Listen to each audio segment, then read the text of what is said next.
আজকে আবার এক ভাই ফোন দিয়ে আমার কইতাছে কি যে জসিম ভাই আমাকে বাড়ির মধ্যে এসি ঠিক করাইতে দুইজন লোক নিয়ে আইছি।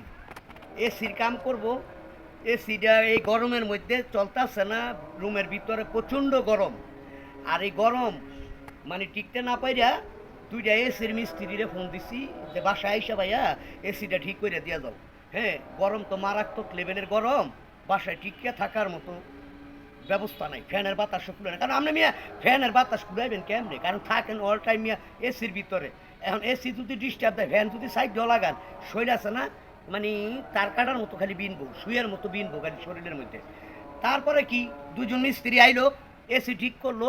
কইরা ভাই হ্যাঁ সে কী করলো জানেননি? হ্যাঁ তো এক উপরে সাহিত্য দিয়া সবাই গেছে গা যার যার ভাবে। ওই হালার ঘরে হালারা ওই নির্বংশারা কি করছে জানেন?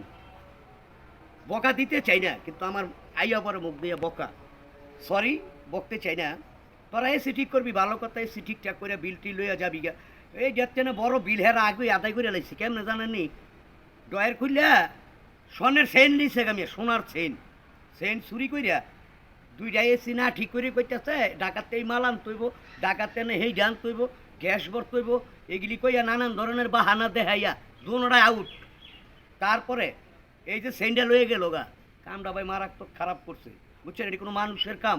কেমনে মিস্ত্রিকে বিশ্বাস করে বাড়িতে দিব মানুষে ফ্রিজ ঠিক করাইতে, এসি ঠিক করাইতে? সব চোরের কারখানা। আর বাংলাদেশের কথা কি কমু, বাংলাদেশের নাম তো বিদেশ মেয়ে শুনতেই পারে না। আলিবাবা কয় সৌদি চোর, দেশটা ধ্বংস হয়ে গেছে। যদি ভিডিওটা ভালো লাগে লাইক কমেন্ট শেয়ার দিবেন দ্রুতভাবে।